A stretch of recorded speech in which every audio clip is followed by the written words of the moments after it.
శ్రీగురుభ్యో నమ. హరి ఓం.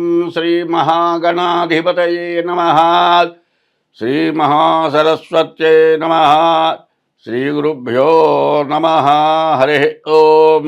యః కర్తా జగతాం భక్తా సంహర్తా మహసాం నిధిః ప్రణమామి తమాదిత్యం బహిరంతస్తమోపహం. యః కర్తా, ఎవరు కర్త, సంహర్త, అందరినీ సంరక్షించేవాడు, మహాసాంనిధి, ఈ ప్రపంచానికి అందరినీ కూడా రక్షించేటువంటి నిధి లాంటి వాడు. సంహర్త మహసాంనిధి. ప్రణమామి తమాదిత్యం బహిరంతస్తమోపహం. అటువంటి భగవానుడికి నమస్కారం చేస్తూ ఉన్నాను. ఆదిత్యోర్కో రవిర్భానుర్భాస్కరశ్చ దివాకరః మార్తాండ సవితా హేళిస్తీక్ష్ణాం శర్మిహిరో రవి. ప్రపంచానికి మొత్తానికి కూడా సూర్యులు అనేటువంటి వాళ్ళు 12 మంది ఉన్నారు. ఈ 12 మంది సూర్యులు ఎవరంటే మేషం దగ్గర నుంచి మీనాల వరకు 12 రాశులకు సంబంధించిన వారే అని చెప్పాలి. సరిగ్గా ఆలోచిస్తే 2025 మార్చి నెల 1 నుండి 30 వరకు మకర రాశి ఫలితాలు. ఈ మకర రాశి చాలా అదృష్టం అని చెప్పాలి. చాలా మంచి సమయం రాబోతోంది. వీళ్ళకంటూ ఎదురిక లేదు. చాలా మంచి సమయం. ఉన్న బాకీలు మొత్తం తీరిపోతాయి. నిన్నటి వరకు, ఈ నెల వరకు మనం ఎట్లా బతకాలనే పరిస్థితిలో ఉంటారు. దాదాపు బాకీలు తీర్చలేక అసలు ఎన్ని కష్టాలు పడాలో అన్ని కష్టాలు పడి ఇంతవరకు బతికి బయటపడ్డారంటే ఆశ్చర్యకరంగా ఉంటుంది. చూసేవాళ్ళు వీళ్ళు ఎట్లా బతుకుతున్నారా అనుకుంటారు. బాకీలు, అప్పులు, కుటుంబ కలహాలు, సమస్యలు, చాలా బాధలు పడ్డారు మకర రాశి వాళ్ళు.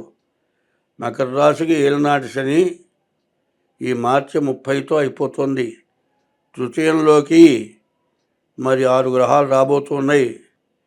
మీకు పట్ట పగ్గాలు లేవు. అన్ని విధాలా మంచి సమయం. ఎదురు లేనటువంటి జీవితం ఇప్పుడు రాబోతోంది. కాబట్టి ముందుగా ఈ రాశి వాళ్ళు ముందు మీ జాగ్రత్తగా జాతకం చూపించుకోవడం మంచిది. ఎందుకంటే చెడు టైంలో కంటే మంచి టైంలో చూపించుకోవాలి. ఇప్పుడు మానవుడికి 9 గ్రహాలు ఎట్లాగో 9 రంధ్రాలు ఉన్నాయి శరీరంలో. చెవులు 2, ముక్కులు 2, 4, మరి కళ్ళు 2, 6, నోరు 1, 7 రంధ్రాలు తలకాయలోనే ఉన్నాయి. ఒంటేలు 1 రంధ్రం, 2 1 రంధ్రం, 9 రంధ్రాలు.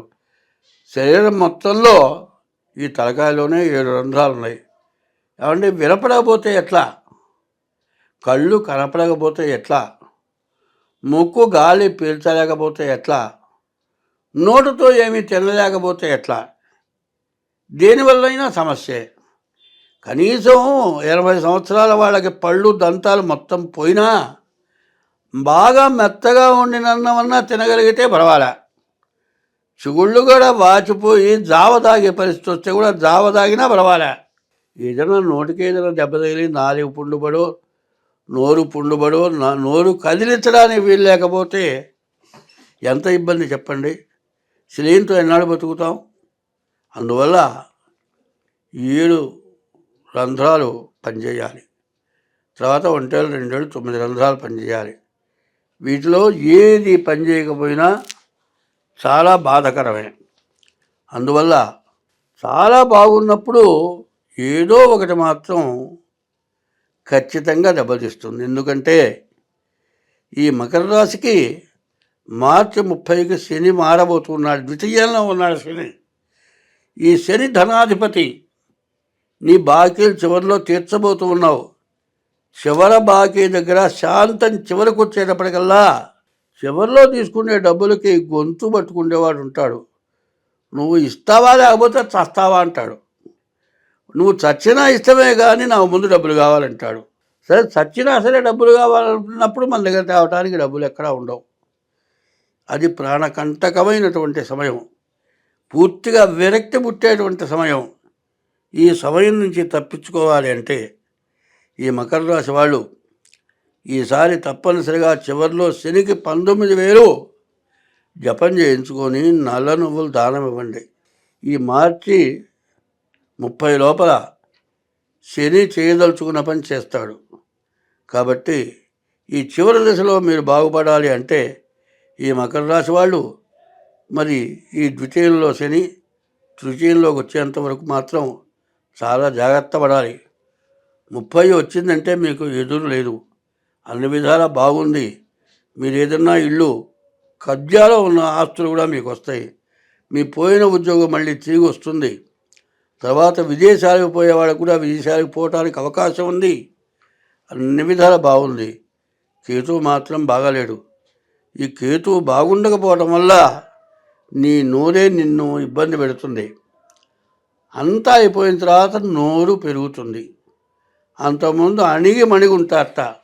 చెప్పు కింద తేలు అంటారు. చెప్పు కింద పడ్డటువంటి తేలు ఏమి చేయలేదట. చెప్పు నుంచి తప్పించుకుందంటే మాత్రం, కాలు కుట్టిందంటే మాత్రం ప్రాణం పోయేట్టుగా, రక్తవారదయ్యేట్టుగా కుడుతుంది.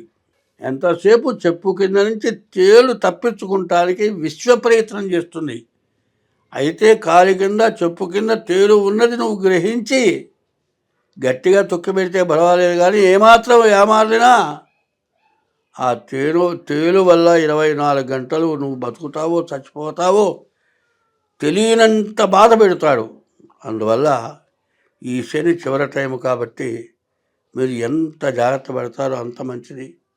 తర్వాత మీ జాతకం చూపించుకోండి. జాతకరీత్యా కూడా కొన్ని గ్రహాలు బాగుండకపోయి ఉండొచ్చు. దానికి తగిన దోషం ఏంటో చూపించుకొని దానికి తగిన శాంతి చేయించుకోండి. మీకు అన్ని విధాలా బాగుంటుంది. ఇట్లా చేస్తే మీరు అన్ని విధాలా బాగుంటారు. కాబట్టి మీ జాతకరీత్యా ముందు మీ సమస్యను పూర్తి చేసుకుంటే చాలా మంచిది. తర్వాత ఈ రాశి వాళ్ళకి వివాహం అవడానికి కూడా బాగా మంచి అవకాశం కనపడుతోంది. ఎక్కడైనా తొందరపాటు వివాహాలు చేసుకోవద్దు. జాతకాలు చూపించుకోండి. పెద్దవాళ్ళ నిర్ణయంతో పెళ్లి చేసుకోండి. జాతకరీత్యా కలిస్తేనే చేసుకోండి. మరి ప్రేమ వివాహాలు చేసుకోవద్దు. మరి తగినటువంటి మంచి జ్యోతిష్యుల దగ్గర జాతకాలు చూపించుకొని చేసుకోండి. ఈ టైంలో మీ డేట్ ఆఫ్ బర్త్ ద్వారా జాతకం చూపించుకోవడం చాలా అవసరం. చివరిలోకి వచ్చేప్పటికల్లా చాలా జాగ్రత్త పడటం మంచిది. ఈ టైంలో ఏదైనా తగిలింది అంటే దెబ్బ జీవితంలో ఇక కోలుకోలేని పరిస్థితి. చివరిలోకి వచ్చారు. అన్ని విధాలా మంచి రోజులు రాబోతున్నాయి. అంత మంచి రోజులు ఇక మళ్ళీ 30 సంవత్సరాల లోపల మీరు చూడలేరు. ఈ టైంలో మీరు ఎంత జాగ్రత్త పడితే అంత మంచిది. స్వస్తి.